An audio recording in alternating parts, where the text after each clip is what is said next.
When your old career gives you lemons, throw in some ice, mix in some vodka, and call it a podcast. From the Mac of All Trades studio in Fairport, and driven by Victor Chrysler Dodge Jeep Ram, it's Billified, the Bill Moran Podcast.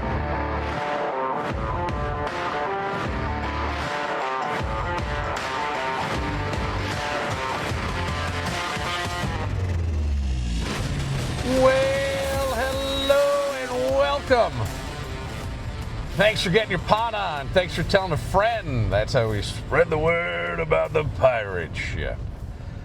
I'm on my way to St. John Fisher University to partake in my graduate mental health program, and I am running late. I'm officially late as of right now.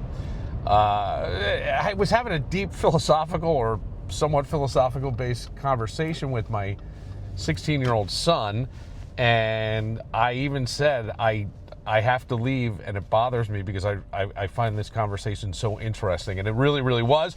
But that's neither here nor there. I've been thinking a lot about the podcast lately, or maybe more than I have in the past, which I guess I hope that doesn't sound bad, but I really have been thinking about the podcast, the direction we're going, the things that are happening behind the scenes, other podcasts that are being produced or considering being produced by Bill Moran Productions. And it's a really, really, really cool thing. There's a lot happening, and there's a lot happening in my world, and it's pretty fucking awesome, I will say that. And it's pretty awesome to be alive.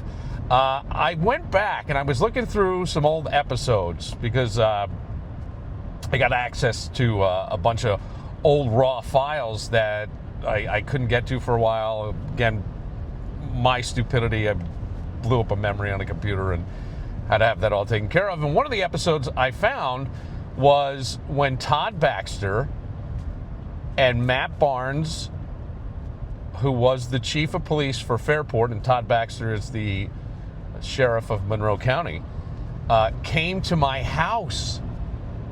Episode 4 of the podcast. So we're going over 3 years ago, these guys came in, and it was an interesting discussion. I had not met Chief Barnes at the time. After that, he was doing a thing called Copcast, a podcast, which is still available, and you can go check out some past episodes, but he has since retired as chief of police in Fairport. Yeah. So just things change, right? And as the podcast changes, things change. One thing that I think is interesting about this conversation, and it's about a half hour with Sheriff Baxter and former police chief of Fairport, Matt Barnes, is the things haven't changed. The things haven't changed idea. We're still hearing about, and maybe you are dealing with, depending on where you are, certain problems in urban locations and city locations, right? We're still hearing about that. And it's a great conversation because it's very easy for any one of us to kind of point the finger and go, well, that ain't me, you know. Where we live, where we record this podcast, you go 15 minutes in one direction and you have some of the best public schools in the country. And you go 15 minutes in the other direction and you have some of the absolute worst, and I'm not even trying to make a joke here, one of the worst public education systems. Why is that? And a lot of it has to do with just the structure of human beings and the feeling of hopelessness and what does it all fucking matter anyway, and right? And nobody's there to push me or care or show that they care, and it becomes a lot. This is an interesting conversation because Sheriff Baxter kind of points out, as I say in here, and I've said for many years, as the city goes, so go the suburbs. Sheriff Baxter agrees with that and takes the point further. And it makes me wish I had said some things during this podcast as to say, what can we do as the suburbs to prevent the city from sort of imploding on itself? What can we do? It may be as simple as going into the city and having dinner. It may be just keeping the economic engine moving. Think about those things as you listen to this throwback conversation from very beginning when the podcast was just infantile. It is Sheriff of Monroe County, Todd Baxter, and former police chief of Fairport, Matt Barnes. I want to welcome in Sheriff Todd Baxter, the Sheriff of Monroe County, where we are, and the Chief of Police from Fairport, Matt Barnes. Now, I know Sheriff Baxter's background. Sheriff Baxter clearly loves a challenge because he stepped in and became the police chief of Greece at a really tough time, and then went down to Ogden, which is probably a little more like Mayberry, but then decided, well, that was a little not challenging enough, so now he's the sheriff of Monroe County. But what led you to law enforcement? I don't know Matt Barnes, who's the police chief of Fairport, the kind of the path. So I kind of always wanted to be like Todd Baxter. So is that what it was? Are you recording now? Yes, I am. I am recording now. I am. I did not realize that was on tape. Yes. Well, it doesn't have to be. Anything can be edited out. I say that concludes the show. No, exactly. Thank you for joining us. Were you a sheriff in the sheriff's not. department? No. No, I started for the Rochester Police Department. Okay. Went out to the Fairport Police Department, and then through deductive logic became chief there earlier this year when Sam Farina left. Farina left at the end of February, and I interviewed for the job and ended up getting it. So how many years with RPD? 2 years with RPD altogether. I guess I'm in my 24th or 25th. I came on in 98. Okay. So whatever the math is Yeah, there. right. And then, So, you look at things in the city, and I know certainly with Monroe County, I've always had this belief that as the city goes, so go the suburbs. And yet we have, Mayor Evans standing up and saying these kinds of things aren't happening in Pittsford, which I know the Monroe County Sheriff's Department, having lived over there, that's you serve that community, all communities, but you serve that community. Obviously, Fairport, you would back up the Fairport Police. But when it comes to the city, what are the suburbs doing to sort of help and back things up? This is tragic. There are specific things to specific people that are occurring, right? Like the violence occurring in the city. We know the 400 or 500 people that are causing this havoc. But the statement is true. As the city goes, the county of Monroe goes. What happens as far as crime or robbery patterns or even the vehicle and traffic laws. Right now a big complaint is just the way people are driving, right? And there's just a lack of enforcement in general because of some of the reforms, and it's not really fruitful sometimes to do traffic stops and write tickets so people aren't going to pay their tickets, right? Yeah, right. So those things pay dividends all the way across the community. It's not just Rochester's not just a silo. There's no moat around it, and we are one community. How many people go into the city every day to do business and go into the city to enjoy dinner, and how many people from the burbs, travel. This is a very transit, environment we live in. So it can't be, the one jurisdiction anymore. Those days are long gone. Yeah. So it's, it kind of in terms of backing it up. I always think of Fairport. I grew up downstate in a town called Clinton Corners, but I went to high school in Pine Plains, which is about 90 miles outside of Manhattan, kind of rural. You had a lot of people like the Bix had a country club that he owned up there and polo grounds. So there was a real haves and have-nots. And they had their own police department. And Officer Kaus, I don't know, I guess he was the chief. He lived on Main Street right after the speed limit dropped from 55 to 35. Right. This is no lie, in the 80s, I watched him do it. Walk up in the drugstore and hand someone a ticket because he clocked them from his living room the night before. That's awesome. And he had to Johnny, here's your ticket. That's good. But I always think Fairport's the closest thing I can think to that in terms of a community, and yet it's growing and expanding in terms of more businesses are coming in there, and Packett's Landing's got more businesses and things. And, I don't know if you're seeing an increase in problems or... So we always say crime is still against the law in Fairport. Yeah, well, sure, you know what I mean? So we enforce that. But it has grown exponentially. I mean, obviously, I think the majority of, the bar business in Rochester is now in Fairport on the weekend, right? Sure. If you don't believe that, come on out on a Thursday, Friday, or Saturday night in Fairport. The whole East End is in Fairport. I just had a woman in my office on Monday morning stating that there's a pop-up event this weekend, and I think it brings like 2,000 or 2,500 people on a pub crawl starting Saturday afternoon. So there's always those events. A couple weeks ago, we had a bus come in from Syracuse with a couple hundred people for a pub crawl, similar to the pop-up event that's happening this weekend. It's great for the local economy. Yeah, it is. Right? It is. Right? Beautiful. Yeah. It's incredible. Yeah, and for the most part, do we have an uptick in calls? Obviously, with more people and especially the environment of a bar or something like that. Maybe. Do we have the the sheer violence is 8 miles down the road in the city of Rochester. No, we do not. We'd like to believe it's somewhat from us, from what we do, but also the different people that come to Fairport. I think it attracts a certain clientele, like I said, as far as the bar crowd and stuff like that. People are out there for a good time, hopefully, the majority of them. Yeah. What drives you kind of in terms of doing your job every day, getting out and serving the community, keeping your face out there, right? Yeah, so I always said when I took this over and Sheriff Baxter was there and, having the guts to stand up for the guys is my big thing, and it is. And I think the last couple of years, we kind of took a butt whooping, law enforcement. Some of it warranted, but a lot of it not. So you asked me what motivates me. I guess just to try to bring back some semblance of respect to our job, in our communities and the cops that do a good job every single day. Did you feel that loss in your community?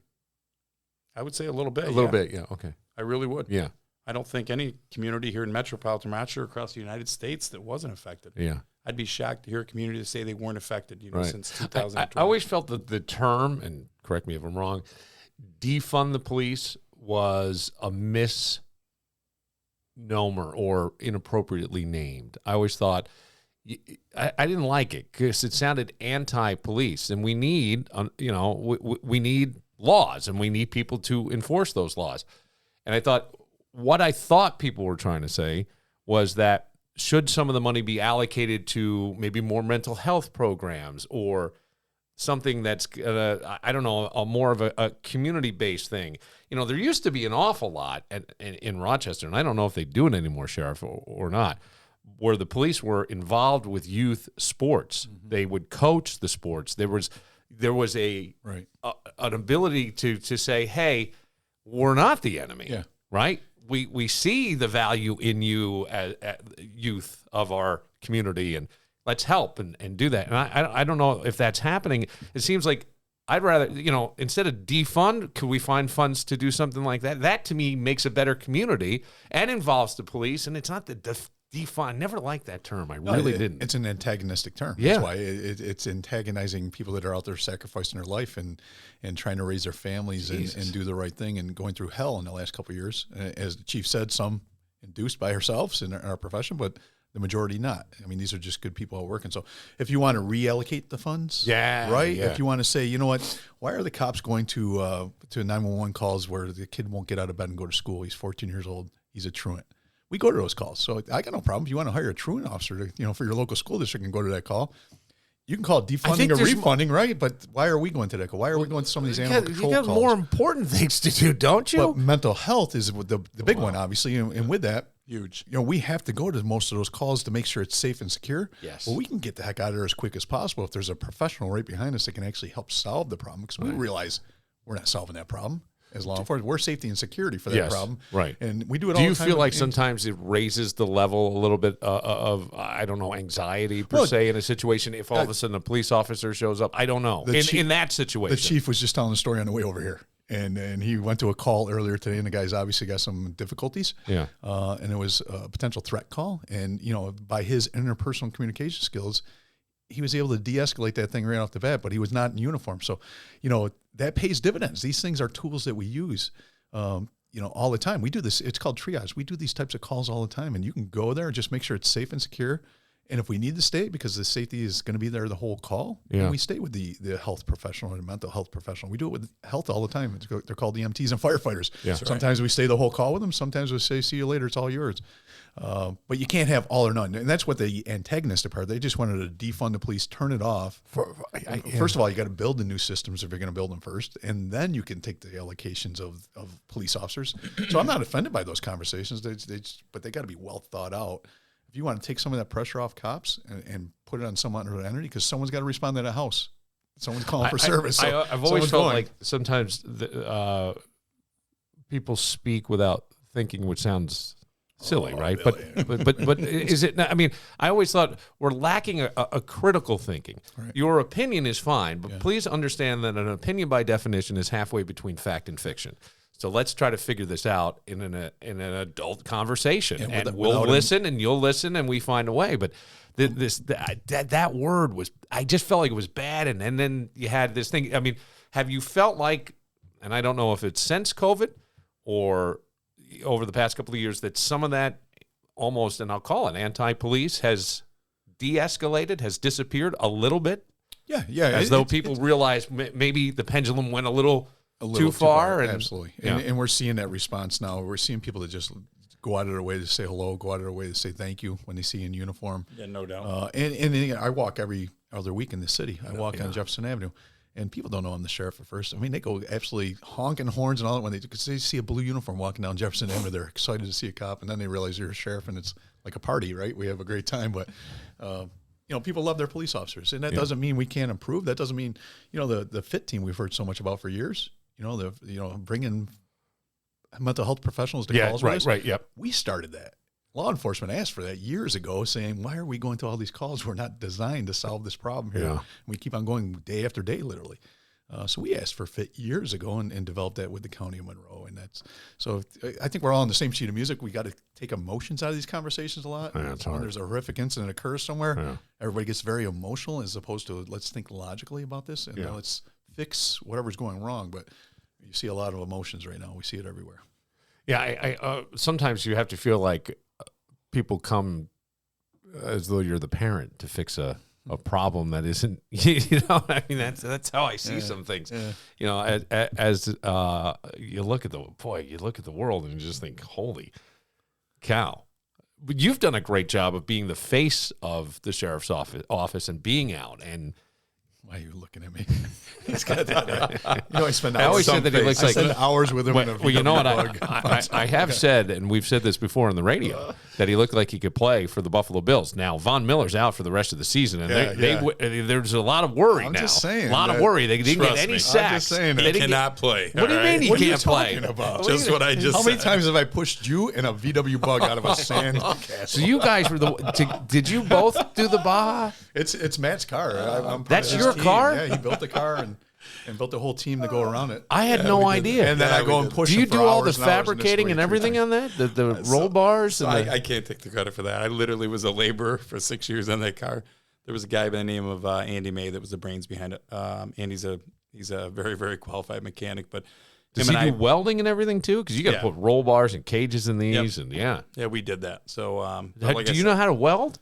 Not very well, okay, but apparently it holds up. So yeah. Wow. So we go. So one year there's a commercial going on, and we laugh about this. He rolled the car down a mountain all the time, right? And he did. He rolled the car down a mountain. The roll cage worked perfectly. We ended up on our butts. The hood of the car was facing straight up. No injuries. So the next year we go back with the same car, and they do an ultrasound on the roll bars and all that. Check your welds. So I'm like, they work great. The last year we rolled down a mountain. Like, Matt hit me like, shut up, man, shut up. Let me clarify this story. Me and the sheriff, we are going down a trail, okay? It goes hard right and then immediate left up to a mountain. I don't know how. And how fast are you going?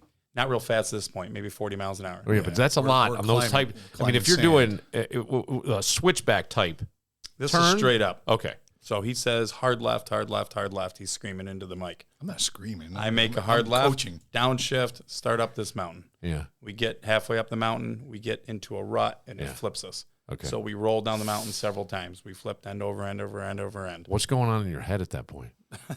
Get me to the bottom. I'm thinking the only thing I'm thinking of die. It's an open window car, right? So yeah. The most basic rule at that moment is keep your hands in the car. Yeah. Do not reach out the window. Great point. I'm thinking of anything coming to you. Have helmets on, but no screens. You have a 6-point harness. You just got to trust the equipment that's in that car.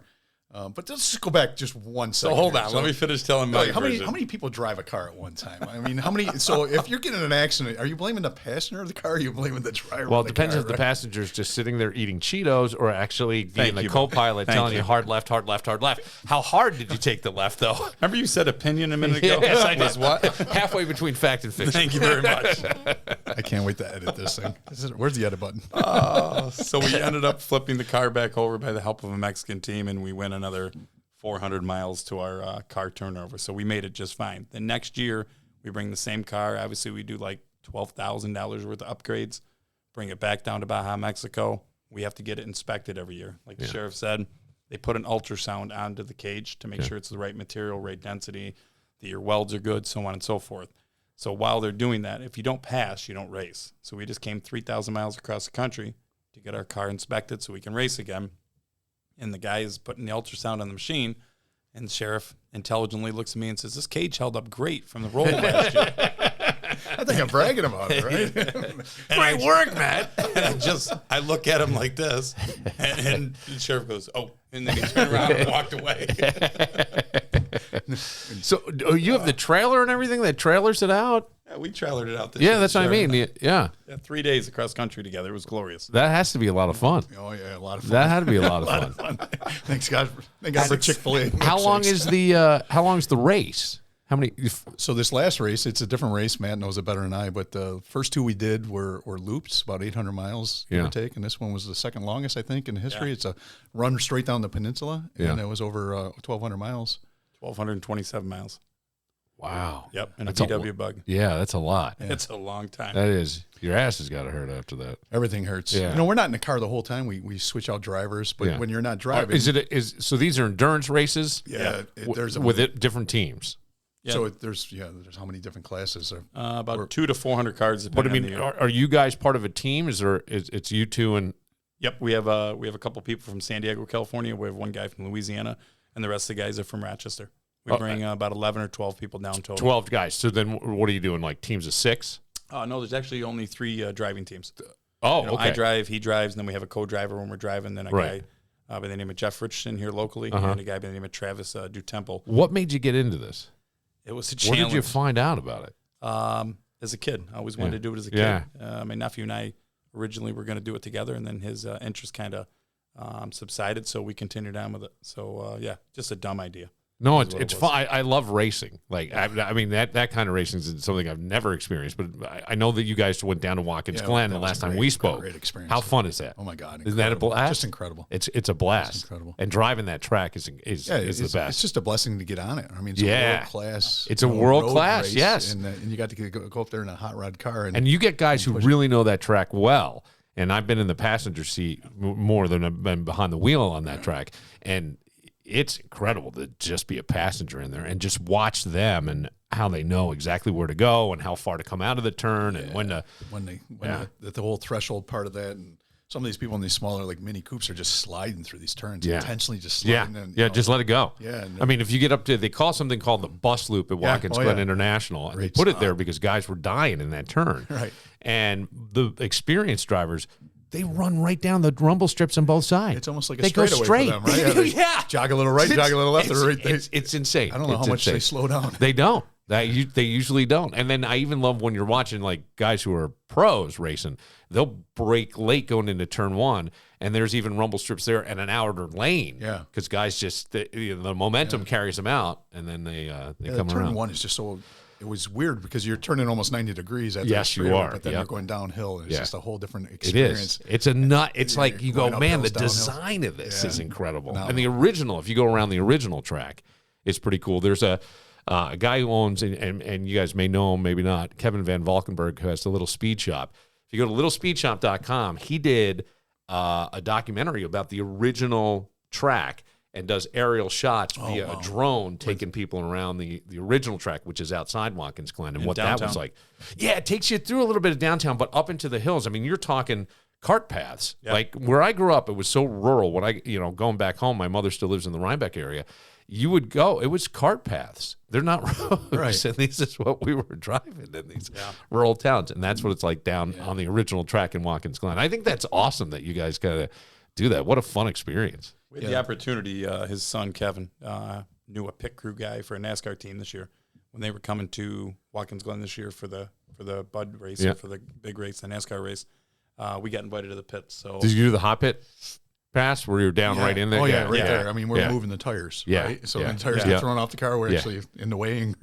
I'll hold on to this for a second. Man, those guys are like those pit crews. Yeah, they are. Football teams, right? Yes. Athletes. Yeah. And they work out together and they practice that. It's mere seconds to change these cars. Their mindset is incredible. Yeah.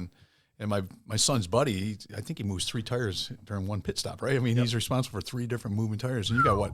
Seconds to get all these things in the right spot. It's like rip, zip. No room for error. I mean, not at all. Not at all.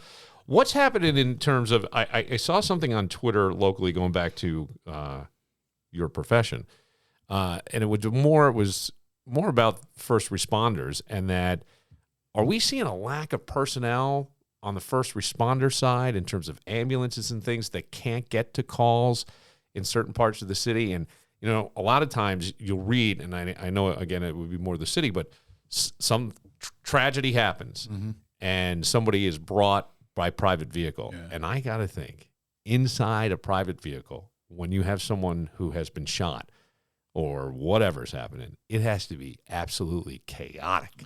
I can't imagine anybody being able to stay focused who's not trained in the situation. Right. Yeah. Now, it happens, but are we seeing a lack of personnel and first responders, and how do we recruit and help? Well, I see what you just asked is really two different answers. One, the people responding or people going to the emergency room that have been shot via personal vehicles, that's a preference. I'm sure people are making it under a lot of stress and saying, do I wait for an ambulance or do I just get my friend to the hospital as quick as possible? And we've seen police officers do that, right? Yep. Throw people in. Yes. The other side of that, to answer your question, is the number of first responders, just recruiting in the law enforcement, numbers are down. Take volunteer ambulance crews, take volunteer firefighter crews. I mean, they're all suffering right now with personnel shortages. Yeah.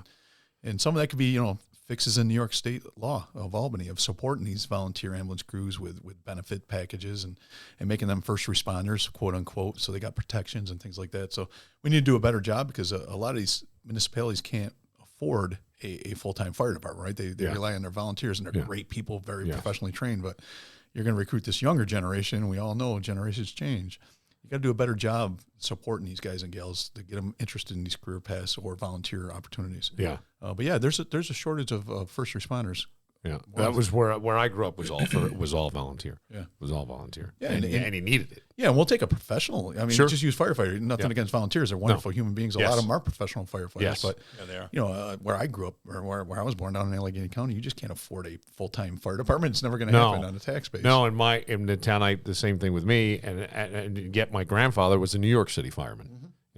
And hopefully they bring that expertise back to their volunteer. Yeah, he was always down in that area, and once he retired, he had water. I didn't know your grandfather was a firefighter. Yeah, he was a New York City firefighter. That's awesome. Yep, I have his helmet and the badge all disintegrated, the old leather badge, but I have his helmet, and that's his badge up on the wall over there. And see the Maltese cross up. Yeah, that was that. Yeah, he was. Yeah, that's good. It was pretty cool. Yeah, it was very cool, and it was what he loved it.